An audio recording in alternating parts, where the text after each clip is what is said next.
We gotta get Listen, where you playing in town? You playing here? We're doing the Normo Dome, whatever it is. It's terrific. Oh, it's yeah, big big house. place, Sold that it out. side of town. That's a big place. You sold What's it that, out. 20,000 seats? You really should run. The hell are you doing?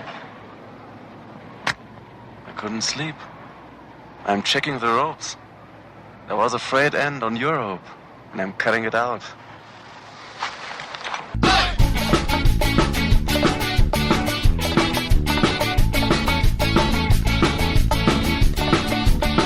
Good weather, bad weather.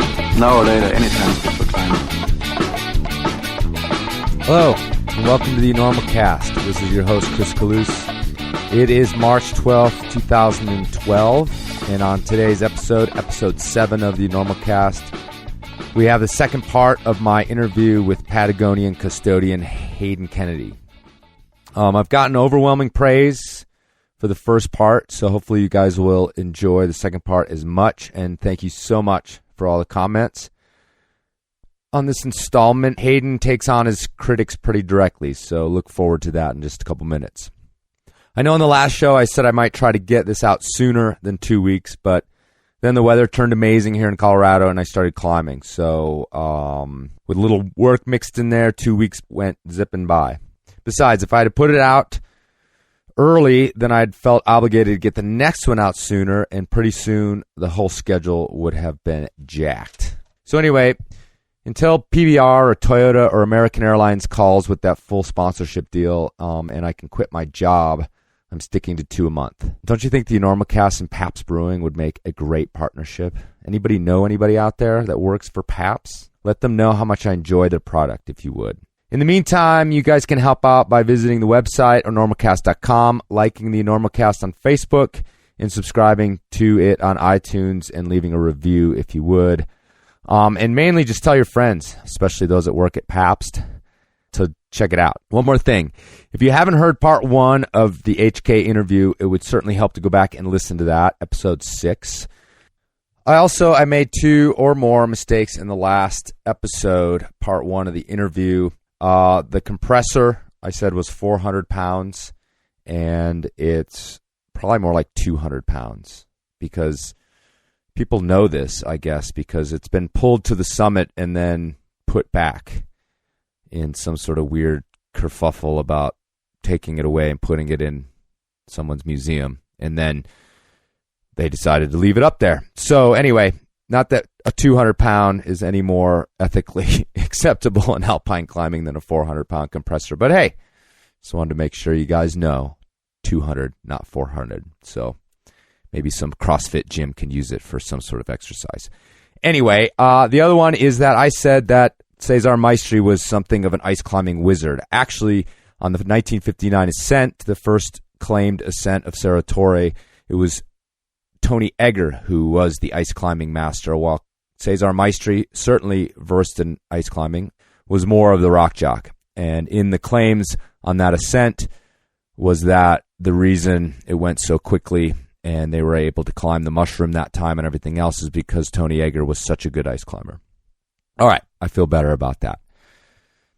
All right, sit back and enjoy the rest of the epic 3-hour interview with the Patagonian Custodian, Hayden Kennedy.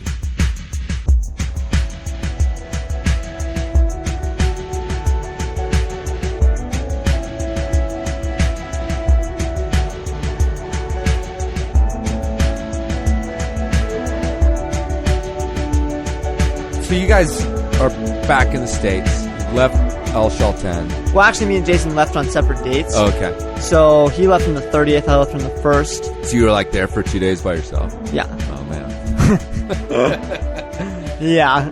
Rose there, Yeah, and people Colin, are and friends, Kate, yeah. and Mikey, Right, and yeah. you know, Joel. Sure. Lots of friends. Right, okay. So And- it's not just like lonely feeling deep inside, you know, like wandering around the Yeah, it's not streets. just me just posted up and, you know, in my sleeping bag, Right. like, crying. Right. Now you come back and I told you this earlier, but I heard about this before you got home, like everybody else. I was gone and I showed up and it was on the internet like on a Thursday. And I went climbing with our mutual friend Jonathan. Right, yeah. And, you know, of course we were just like, dude, what's Hayden got himself into? And I had this feeling of like, when I heard, I had this feeling of a pit in my stomach because maybe you obviously had some discussions with Jason about the repercussions of this, and as you guys talked about the internet and all that sort of thing. But I instantly, because I kind of dwell there more than you do because of this podcast and everything else, I had this instant dropping of my stomach like, wow, this is going to get big, right? And to speak to that, the other night, I hadn't really been following it. I've been reading sort of the kind of more journal-y articles about it in blog posts, but I hadn't been on the forums, and so I downloaded to research it so I didn't have to be online, the Super Topo forum. And I just kind of got on there, and I pressed save and got it on my computer and left the library or wherever I was. And then I started to read it, and about 150 posts in, I kind of glanced over at the slider on the side of the screen, and it hadn't moved yet. And that was the first time I fucking realized how ginormous this thing was. And it's like, I downloaded it a few days ago, and it was at like 1,400 posts. So I spent like 5 or 6 hours sort of combing through it. I kind of want to get into that a little bit with you. Yeah, for sure. About sort of some of the arguments against it. Generally speaking, and this is generally, so it's definitely, in my 5-hour sort of little dip into the whole world of it. Plus, I read some of the articles online that were posted by climbers. And it seems to me that, in general, those who agreed with you or congratulated you guys are a lot of the people who either had made serious contributions to the climbing down there, or more specifically are still currently active in the game. Okay, and I like to say have skin in the game, involved in it. And, there were various lists of serious climbers who said, I agree with this sort of thing. We've talked about them. Obviously, Rollo, Colin Haley, Kelly Cordes, and ultimately Reinhold Messner. Yeah. Who wrote you a personal letter that said this was the right thing to do, and I'm amazed by your ascent. But it definitely seemed like there were some outliers who had put up roots there and climbed seriously who were against it. That was my impression. And, criticize me, those of you listening, for that impression, not him, because this is my impression of what I saw. Now you're back in the States, and this shit's coming down on you here now. So what are your feelings about that? So to be completely honest, I haven't, I've read some of the Super Topo and different forums, and, I really haven't read that much of it. Okay, and that's a completely healthy thing to do. I really have kind of avoided reading it. Mm-hmm. But from what I've seen, the criticism against what Jason and I did, and I don't know, it's kind of like one of those things where I got an email from a friend, from a close friend that I really respect. Mm-hmm. Yeah, I was asking him advice about this kind of thing, Mm-hmm. And he told me, you have to take the heat. You have to stick with your guns. Right. And you can't let this negative energy and this negative feedback affect you. Okay. Right? Like, mm-hmm. and I took that really to heart, and I was like, okay, that's what I have to do. Because I've never had, I don't know, I've never had anyone like really like dislike me mm-hmm. or write anything bad about me. I've always been in my mind, I thought, I'm a pretty mellow dude. I don't know, just like kind of just climbing, not really. And I guess this is the first time I've really had people like really against me. Sure. So yeah, I guess I see, playing devil's advocate, I can see some of the arguments that have been we're going to do that against me, but it's really hard for me to see them because I believe so strongly in the reasons that we remove these bolts mm-hmm. and the reason why Saratori is so beautiful. Sure. And why those bolts desecrated the face. It's hard for me, and this is me being very honest, to see the other side. It's good to be honest about that. And again, going through these forums, it's like I sort of started to look at some of the varied arguments, and I'll tell you what, I just wrote off all the people that called you a dick and a fuckhead, and you guys are fuckers, and fuck you, and because I was just not interested in that. And again, it's very easy to do that to some anonymous person that you've never met. And, right, when you don't know an anonymous name. To disagree with what you guys did is a whole nother thing. And that's kind of where I'm going to come from with this. So the first thing I want to actually ask you about is the idea of fair means. This is a phrase that I think Rollo created. And it's sort of an extension of Messner's attitude. I'm not sure if Rollo actually created the fair means, quote unquote, like kind of term. Right. Maybe he did. Mm-hmm. I think it's kind of like been this brainchild of a lot of different alpinists over the years. To me, fair means is alpine climbing. Okay. It is, you start from the ground and you go to the summit. Mm-hmm.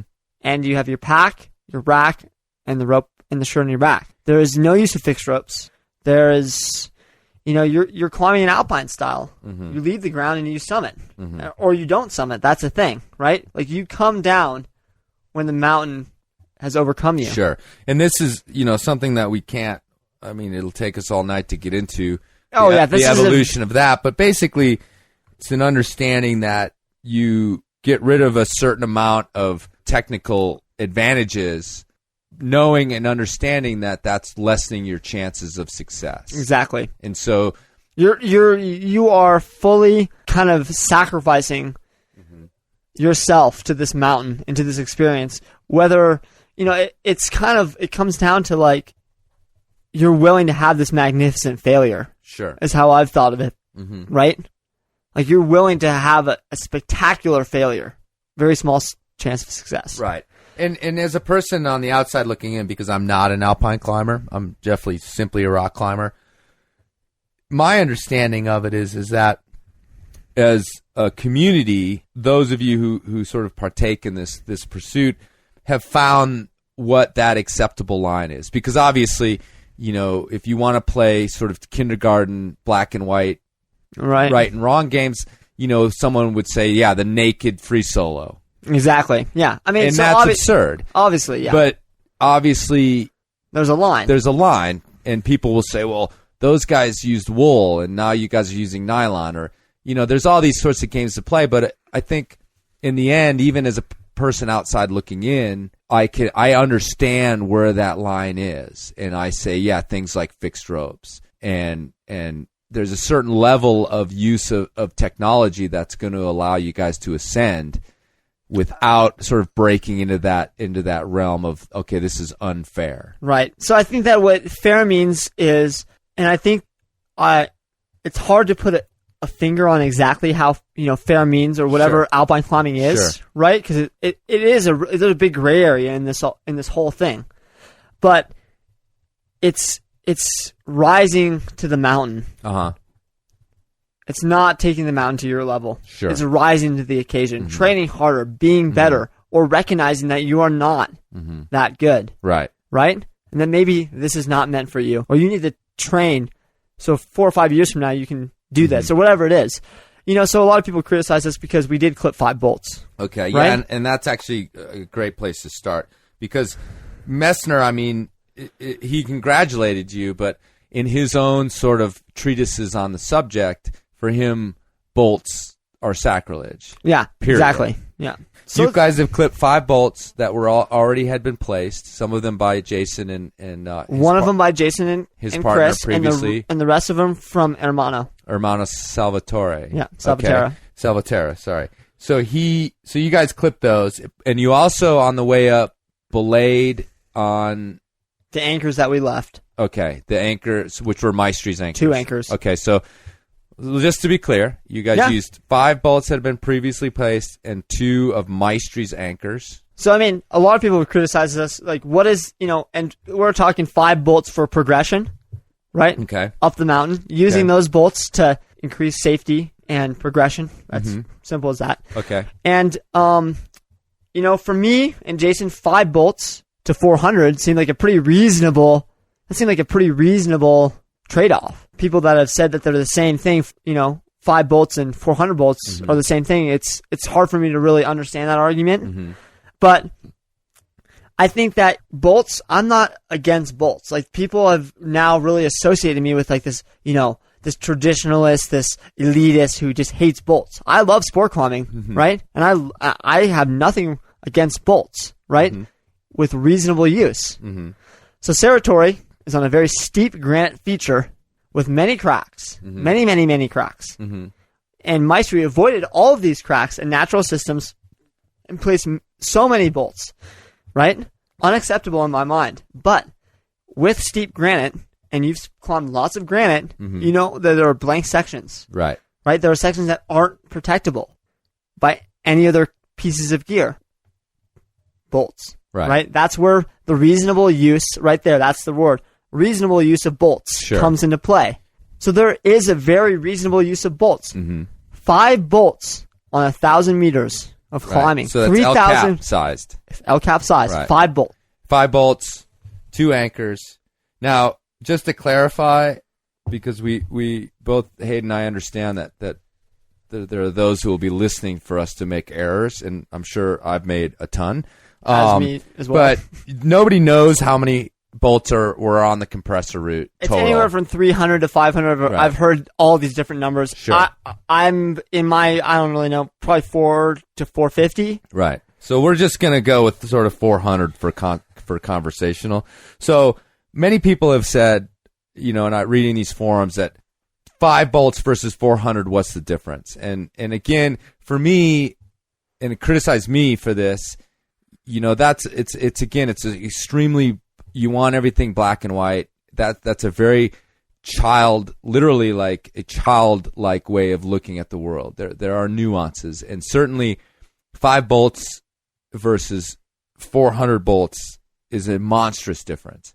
It's monstrous. And one of them is acceptable within what we consider the rules of the game, even today, or in 1970, and one of them isn't. You don't have to be a professor with a mathematical equation to figure that out. I mean, it's simple. But again, I mean, there is part of me, though, that says, okay, yeah, with such a strong statement against Maestry's bolt ladders, I can see where people are like, well, wait, they used bolts. Right. But and overall, our statement was that this route, the Southeast Ridge, was an attainable goal in the 70s, right, in the 80s, in the 90s, obviously now, right? This was a very attainable route. You know, we're not looking to be against bolts. You know, the reasonable use of bolts is acceptable, right?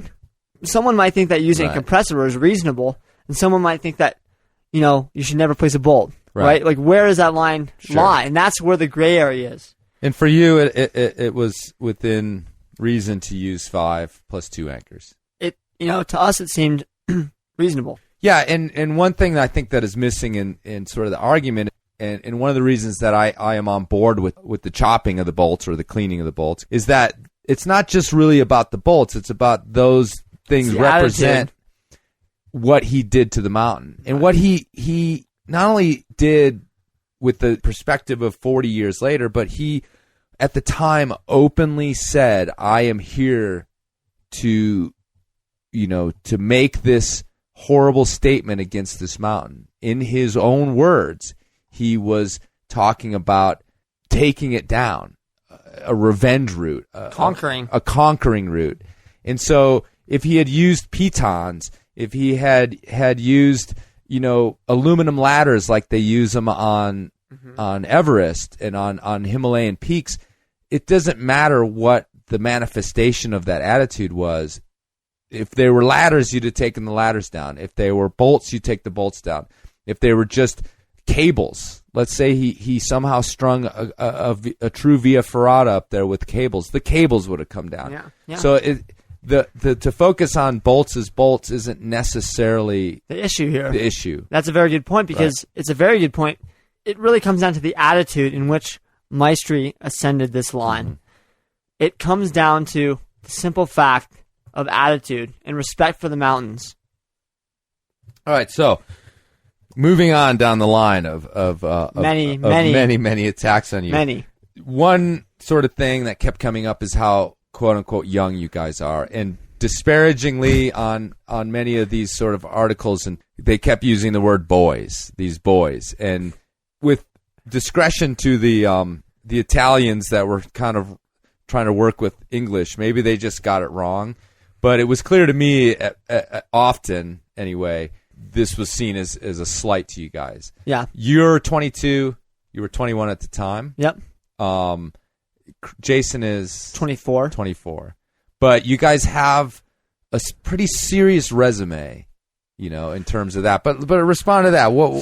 How is you guys being young even relevant in your mind? Or is it? You know, so this is, again, another argument that I've kind of dismissed a little bit. But, I don't think that age really should matter in this argument, because regardless of our resumes up to this point, I mean, I guess that does play a factor in it. I mean, and the thing is, it comes down to, like, Jason and I have dedicated our lives to climbing, and certainly the last few years, the last 3 or 4 years for me, really, to alpine climbing. And so the question that, like, we're too young to make this decision, like, who is old enough? Like, that's the question that I would ask, right? Sure. What qualifies you to be old enough, or what qualifies you to have experience to make this decision, right? Jason and I felt that we just climbed the route by fair means, with plenty of time to do it, and we felt that without consensus by one party was the only way to have this issue, quote unquote, kind of, to go about this whole Saratoga controversy. It was just without consensus, right? And age has nothing to do with it. Sure. For me personally, right? And people can criticize how young I am. That's fine. But I do all the time. It kind of comes down to, like, what? Like, I mean, it's all I have left, though. I really like these arguments that John Long have made on Super Topo, that it's kind of the young guy's job to stir up things, right? And the older guys to be pissed about it, right? So that's kind of a traditional way to look at it. Sure. And what John Long said on Super Topo, because I was really interested in what he has to say. He didn't really come out in support of what you guys did necessarily, because I don't want to give that impression. But his points involved, that there's the vanguard, as he kept calling them, the cutting edge, the people on the very front end of everything. They have never asked for consensus, and they've always been the young, because let's face it, everybody. I mean, you get over the hill, and there's a point at which you stop doing it and you start talking about it. And it's always been the realm of the youth to kick ass and to take names and to do the things that maybe are, uncomfortable or difficult or will cause, sort of personal pain. And that's just the way all of history has been. Yeah, no, it's a good point. I mean, I too, with you, sort of dismissed that one as being like, this is not even relevant. And it's only someone who's older who would even say that. Right. And then you just instantly go to, well, yeah, that's because you're fucking old. And coming from someone who's old and who's not climbing as well as he used to, I completely, if I don't sympathize, I at least understand, like, what it's like to get trapped in that of, like, well, back in my day. Right. And you guys need to defer to me. And I guess the whole age thing, I don't know. I mean, we're super young, Jason and I, but I feel like together and separately we've had really powerful experiences that have led us to this moment and this climb. However you got to the experience that allowed you to climb that route, whether you're 22 or you're 35, the judgment is that you were able to climb that route in the style that you guys climbed it. Exactly. And whether you were 12 or 50. Doesn't matter. Right. All right, moving on. Let's keep going here. One of the things, too, that I noticed on Super Topo and other forums, this isn't just about Super Topo, although that one was the most fervent, if you will, is the argument, and this is actually one of them that came up quite a bit in a lot of the sort of printed, I don't know what to call these, but many people made statements, bloggers or famous climbers that got printed separately, and they weren't necessarily forum posts, but maybe had been printed on other websites. But one of the things that came up was this whole nationalistic thing, okay? And as if you were a representative of America, you were a representative of the American government, you were a representative of our society, our culture, and there were analogies made to Iraq and Afghanistan and wars and Americans doing this, that, and the other thing. And, without too much thought, it just occurred to me that you have nothing to do with that. So climbing, as a climber in North America, you're more, I mean, I don't want to say an outcast, but you're not an outcast. But you're not like, it's not like... No, it's a subculture. It's a subculture, exactly. That's why we love it. Exactly. So it's not like Europe where these Alpine clubs are really, really, strong culturally, financially, all these other things. Like it's a culture in Europe, right? And what I said in the nationalism thing that this is an issue of climbing, right? This is a climbing issue. It doesn't come down to, American government, for example, and in our foreign policy, because I personally don't agree with our government and our foreign policy, because I've been to that part of the world in the Middle East, and I think it's really sad and tragic what we've done down there. It doesn't come down to that, though, right? It doesn't come down to what my government has done. It comes down to a pure climbing issue. And I think that a lot of people, essentially, that we're a scapegoats, Jason and I, for some bigger issues, maybe, that some people have some grudges towards our government. But, it's climbing, right? It's silly climbing. How can you compare climbing to the Taliban? Right. How can you compare those things? I mean, we removed a few pieces of steel. How can you compare that to the Taliban? Well, I just don't. And certainly, in your the printed statement that you guys put out in Alpinist, Zach Smith was quoted in comparing it to the Berlin Wall. And that's a metaphor. And it's a metaphor, and it was Zach. And I also kind of cringed at that when I read it, as much as I love Zach, in that I was like, yeah, you're kind of, pushing it just a teeny bit. And that maybe that's the kind of thing that people sort of clued into when criticizing that and criticizing you guys. But I totally agree with you in the sense that there's this, America's, and obviously one of you guys is Canadian, but let's talk about North Americans, because, Canadians are just little Americans that want to get out. That was for you, Jason.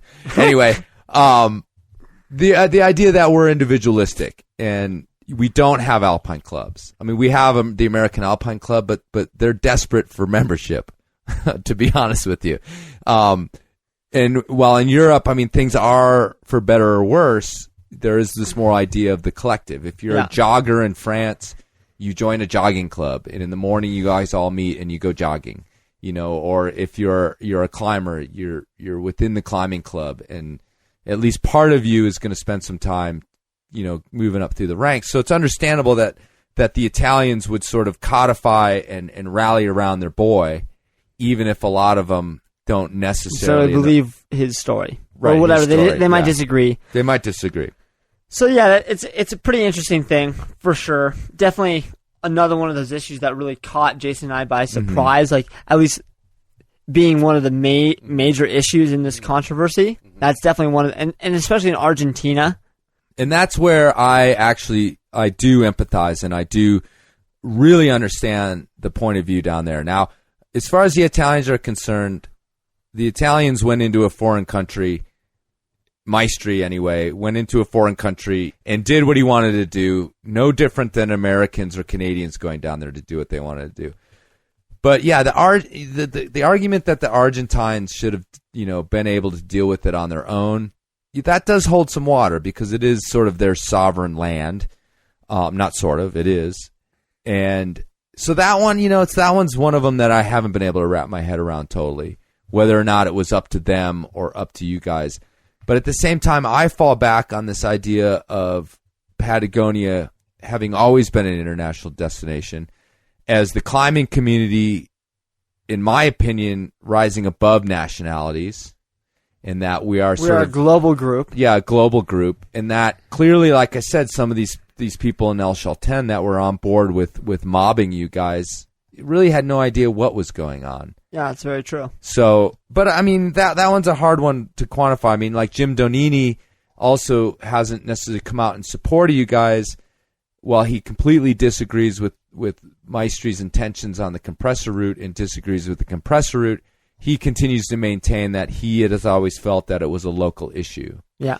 And having really strong ties to the people down there, that's completely understandable. But, what do you have to say about that in terms of the Argentines, in terms of the vote that had been taken years before that said they wanted to keep the bolts up there? So how do you address that? So this is another issue that has been brought up a lot and I've talked a lot about with a lot of the Argentines, because I was down there, obviously, but this vote in 2007 was very biased. Most of the climbers were out climbing during this vote because it was a good weather window. Mm-hmm. Right? So it's very hard to...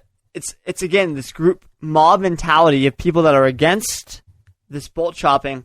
Yay, rah, here we go.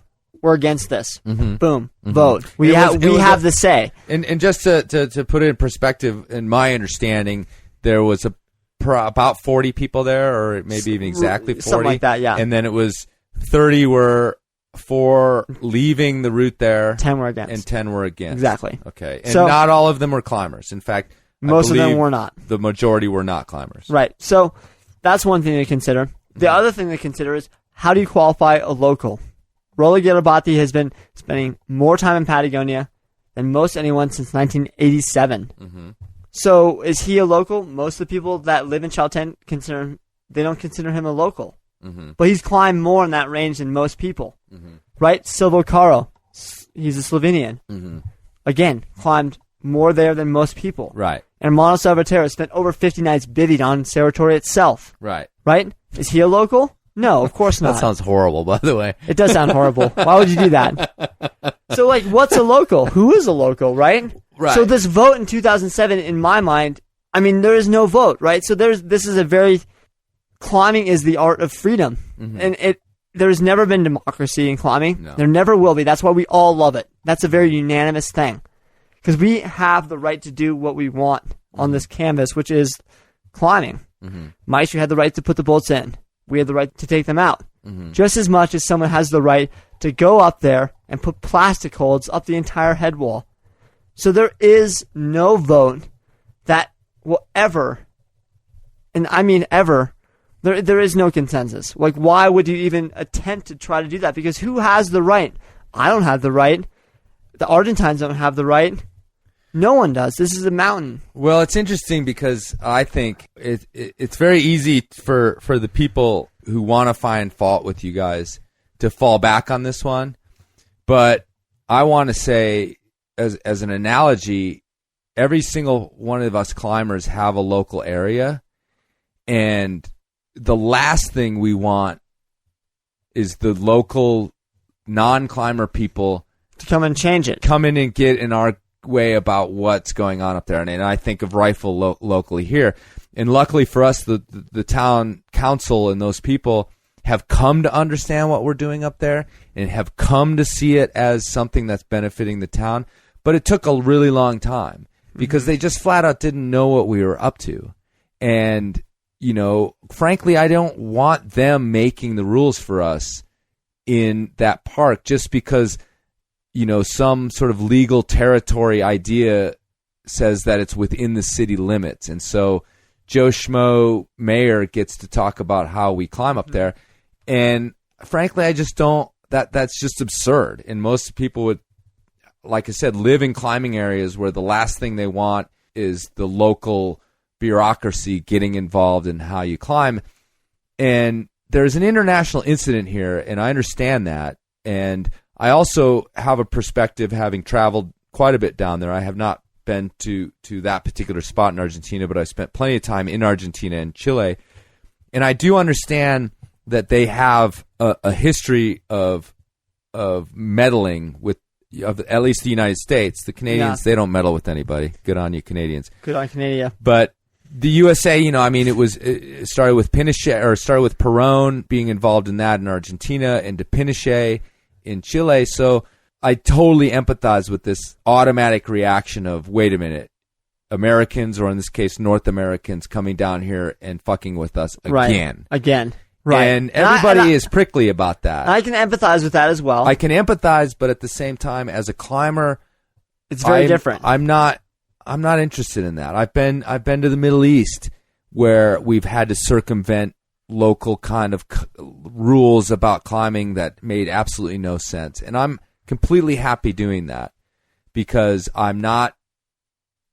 know I'm not offending any real person, in that simply a bureaucracy has decided on a certain rule that has no idea about.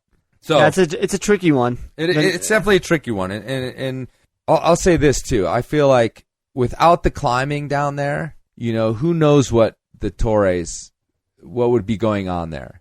I feel like in a lot of these places around the world, not just there, but it's climbing becomes this sort of bulwark against development. Mm-hmm. And look at Everest. It's like in those places, if real climbers, if people who were dedicated to keeping the same sensibility that you guys are keeping down in the Torres, if they had been in charge in the last 30 years on Everest, it would still be a place that we would revere. It'd be a different story. And what's become, thanks to the people who own the country and everything else, is a joke within climbing. I mean, Everest is not even seen as something we even give a rat's ass about anymore, and that's because bureaucracy took over, the pursuit of money took over, and now it's a joke. And if Reinhold Messner and that generation of climbers had been in charge of what was going to happen to Everest, we'd still have a pristine mountain. And that's really what it gets into, is like, okay, so we allow the locals to do whatever the hell they want, but what are we going to get? Yeah. And not that necessarily the Argentines would do that, but I think it's pretty easy to see a progression there, because oftentimes the locals, even in a country like Argentina, it's about commerce, and it's about what is going to bring us the most development and the most success. And that's clearly one of the things that they have a problem with, is that this compressor route is a huge draw for most of the many of the climbers that come to the area. That may not be true, but I think they see it as, without that, we're going to lose something. We're going to lose money. Right. We're going to lose money or development, or there'll be less people here, because that was one of the routes that gets done more than any of the other ones. What about you guys' ego? I mean, where does that fit into this? And before you answer that, keep in mind that I'm a believer in ego. It's obviously almost always used as a negative, but anybody who thinks about it realizes that ego is what drives human beings to succeed. It's what drives human beings to be better. It's what drives human beings to innovate. The ego, according to psychologists, is the thing that really is the engine of our lives. Right. So, but of course, we're talking about ego in terms of self-aggrandization. And a lot of people have just said, yeah, you guys were up there just like, we're going to do this to become famous, or we're going to do this to become rad, or we're going to do this to become a name. So how do you address that? So, and, this is me speaking as Hayden Kennedy. I'm not speaking for Jason Kruk. For me, climbing is really personal. The reason I go climbing is because the routes I want to do, and to be with the people I want to be with and have experiences for me. And I could care less, really, if anyone ever knew about that kind of stuff. And I really agree with what you're saying, Chris, like that ego is a driving force, right? There is a very good part, or ego is not all bad. Sure. I mean, I think that, poor ego gets a little bit of a... Totally. It's like the bad brother. Right. Or like little, the devil on your shoulder. Sure. Yeah, of course we have some ego, right? We cleaned and chopped one of the most famous routes in the world and took away a lot of we took away their opportunity to go climb on it. Mm-hmm. How is that not selfish or elitist, right? Of course it is. A little bit, for sure. But for us, we weren't trying to become famous. We weren't trying, these really ego-driven people. We just really wanted to make a statement about Alpine climbing. Mm-hmm. And about, this is, for us, in our minds, this is, this is the next generation of Alpine climbing. Mm-hmm. Like, we want to, we want people to have adventures. We want, people to rise up to the occasion of the mountain, not bring it down to their level. It wasn't about us. This is about Sarah Torre, I think. This is and that's the thing that Colin Haley addressed in his article that he wrote about on his blog, that this isn't about me and Jason. Mm-hmm. This is about Sarah Torre. I think that's a very important thing to distinguish. Mm-hmm. Because a lot of people have criticized us, being too young, being very full of hubris, all these different things, but it's about Sarah Torre in the end, right? So we did this for Sarah Torre. We didn't do this for our own egos. We did this to clean up Serratori. We did this to make an example that this is not acceptable practice in the mountains. Mm-hmm. Boom, take the bolts out. Hopefully, maybe that's a strong enough blow for people to realize it. The easy way out of this whole thing was if we would have gone up there, and not chopped the bolts. Mm-hmm. People would be stoked for us. Like, we would have been famous. Right. Right? Heroes. Right. But instead, we chose this other path. Right? Mm-hmm. If it was for our egos, why would we choose this path that people would hate us? Why would we choose the path of least resistance? Right. Why wouldn't we have just not chopped the bolts and just been okay with the success that we just had on Southeast Ridge of Serratori? I've thought about this a lot. I guess because this is one of the arguments against us that I actually really have thought about because, and people that know me, I think I don't know. I mean, I'm very conscious of trying to be very modest. I don't want to be on the limelight. I mean, it's just another argument or another sort of criticism, and this one too, I fairly close to agreeing with, I guess, in a sense, is that, there's this idea that, well, why not let that route exist and let people decide for themselves whether it's a travesty? And, I read at least one guy from Switzerland, he wrote in having said that he actually climbed most of the compressor route and had abandoned it and had gone down not because they got screwed, but basically because he decided this thing was awful and this wasn't climbing and this was not what he had come for. Right. And therefore he agreed with you chopping it, but it made me think like, well, people climbing it, couldn't they make their own sort of assessment of whether or not it was a travesty or whether or not? So it gets to kind of like the question of why its very existence is a problem and why it's, why your route couldn't have existed as an independent line and almost as a statement against it. You'd have them juxtaposed against the two and maybe making your ascent even more important because it's like, look, right over there is this thing that was an abomination and here's the way to do it. Right. So, I mean, does that make any sense to you or can you address that? To be honest, it really doesn't make that much sense to me. Okay. And the reason that it doesn't... Why not? What's wrong with you? This is my podcast. and this is another thing that I really disagree with. I don't know. For me, it's... Sorry. It's true, though. It's like, right. It's all so comical. But, I mean, when you look up, you see bolts, right? When the compressor route existed, you saw bolts. You didn't see features. You didn't see the natural weakness. You didn't see gear placements. You saw a line of bolts. So what happens if we would have, let's say we would have left the compressor route up and our variations obviously existed and people knew about them. And let's say someone goes up there in horrendous weather, horrendous conditions. What are they going to do? If they have the chance, they're going to summit the route by the Maestri bolts because you cannot climb our variation in horrendous conditions and bad weather, right? It's just that's just the fact. It's actually climbing. You have to use your hands and your feet to climb this mountain by our variation. So when it comes down to it, you have to, in my mind, the statement needed to be done because people are going to choose the easy way, I think, at the end of the day, right? When that easy way is presented, that's where they were going to go. Like, that's what they've been doing. So for 40 years, why haven't anyone, I mean, Jason Kruk and Chris Gosler were the highest people to get on the compressor route or on the Southeast Ridge by fair means. Right. That was in 2011. Right? No one else has really even tried it. Right. Given it a serious attempt. Right. So why is that? It's because the compressor route existed. It's because those bolts existed. They just take the easy way out.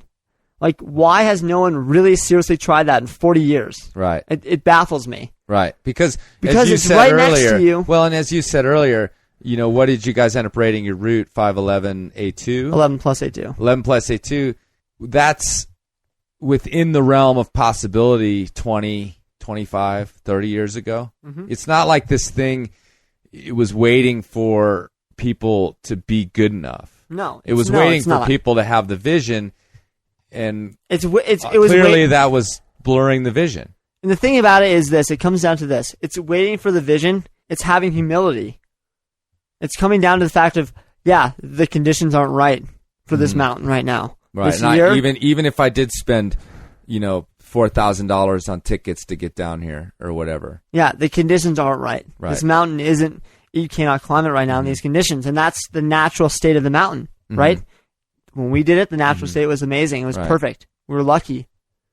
Yeah. But that's the way the mountain is, right? That's the way that it naturally, that's the cycle that it goes through. And I feel as alpine climbers, we need to follow that cycle as, we need to be true to that cycle as, as much as we can. So to me, having those bolts in there, yeah, we could have left them and we could have made people make the choice, but ultimately our route would have been forgotten. And within a lot of the posts, there was a lot of talk about people who had tried that route, and everybody kept bringing up like not just the time they had dedicated to coming down there, but there was a lot about the money. There's not a climber out there, and not a single person on that forum, is going to go rah rah rah for the Texan who pays $70,000 and gets up Everest, and yet right away they're like, well, what about the money I spent? Well, then you're in total agreement that the more money you spend, the more right you have to get on the top of the mountain. Exactly, and that comes down to the very simple fact of we're not entitled, in my mind, to climb any mountain. Right. By that definition, why don't we have a bolt ladder up every single mountain in the world, or have a via ferrata up every mountain? We're not entitled to anything.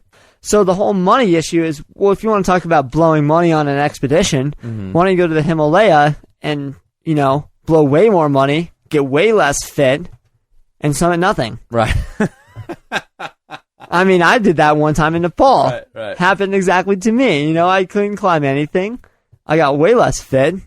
Now it's 3 weeks out or 4 weeks out since you've gotten back. Obviously, you're 100% behind what you did. You have no regrets. Nope. One last thing I want to ask you about is, what are your concerns? Obviously, you and Jason are both sponsored climbers. You're sponsored by Black Diamond, Patagonia, Sportiva, and you're also climbers that want to travel the world. We joke about you never going to Italy. Probably won't get through customs without being cavity searched. That's why we're in a bunker. Very large Italian man. That's why we're in a bunker deep in the Roaring Fork Valley. I'm never leaving there. And quite frankly, what is your future in Patagonia? Yeah, for me, it's, at least in my own personal climbing and my pursuit to be a climber, is in the last few years, I've thought about it a lot, not just because of the Serratoi issue, but for a lot of other reasons. But as far as my sponsors go, they're in support of me. I'm an individual. I'm a climber. I'm not a corporate drone. There are no rules that they've set for me, so maybe they're not in support of me, maybe they are, but they recognize that I'm an individual and that I make the decisions on my own. Sure. So I'm not really sure if the sponsorship issue is really like that important, really, if that makes any sense. Obviously, I've definitely, in the last few weeks, last month, really thought about the whole, sponsored climber, quote unquote, road. It is, there are other ways, but climbing in the larger world and in Europe specifically, I guess I'm really excited to go to Europe and go climbing and meet with people, and because I have a ton of European friends, and there's great places I want to go alpine climbing, I want to go sport climbing, do some trad climbing. Yeah, I'd love to go there. I don't know. For me, it's I hasn't really changed my worldly view at all. Like, I still want to go and explore the world and climb routes that I feel really connected to and that I really want to do. It's not like, oh no, now I can't go to this place because of what I just did on Serratoi. If it came down to that, then I would be really sad, But hopefully, people, if they do disagree with what we did, they have a very, they can come up to me and talk to me about it and not talk about it behind my back, for example. Like, I'd way rather just confront people about it. And I guess my future Patagonian climbing, I would love to go back to Patagonia and climb on the Torres and on the Fitzroy Range, because it has inspired me for years and continues to inspire me. And I would hope that, as the dust settles, that my friends in Argentina that, have maybe been in disagreement with me, that this issue, it's really not that big of a deal, right? Mm-hmm. At the end of the day. And that's what I've come to the conclusion to, that there is no right or wrong, that this really isn't that big of a deal. There's a lot bigger issues in the world. Mm-hmm. And even in climbing, like I'm talking about, obviously there's way bigger issues in the world. Like we're all super fortunate people listening to this podcast. It's not like we're, starving or out of money. Like we're all privileged. Like the people that built the iPods that we're listening to it on. Exactly. So there's a lot bigger issues. 1, 2, even in the climbing world. I mean, like a few measly bolts compared to, in my mind, I mean, when people die or when people get hurt or something really serious happens, like that's to me the issue. So I'd hope that we can all overcome this disagreement or agreement with us. I'd hope that we can come to a mutual agreement that, there are larger issues at hand. All right, well, listen, Hayden, I really appreciate you coming in, sitting down with me. I know it was a leap of faith in terms of, of addressing this hostile environment that you've returned to in the United States and returned to in El Chalten. So thanks a lot, and I think we got some really good stuff here, so I appreciate you coming out. Yeah, thank you, Chris.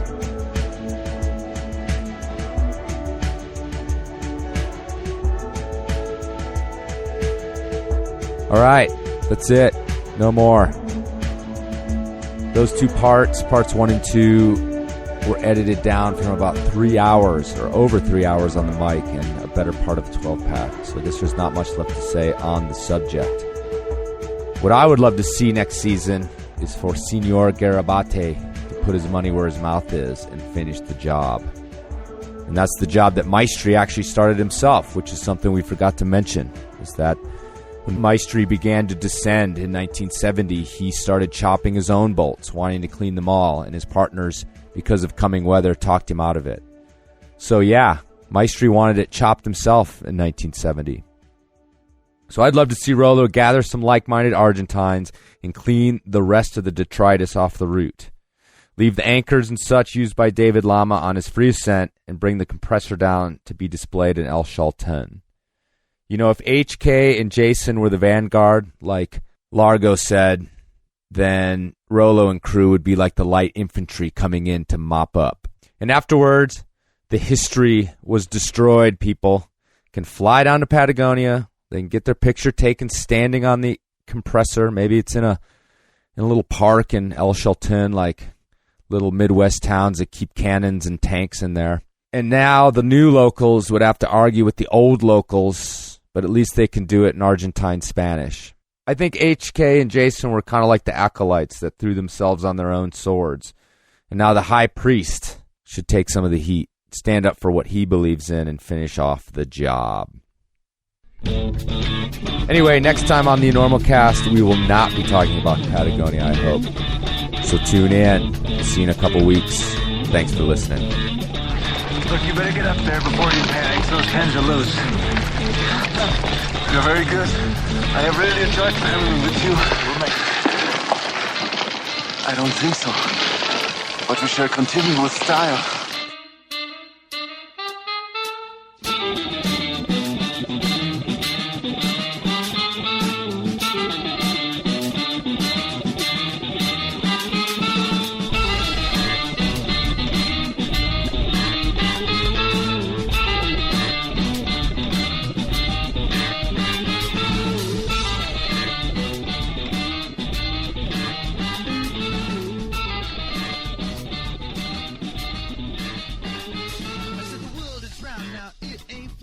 The teachers told me that's where it's at.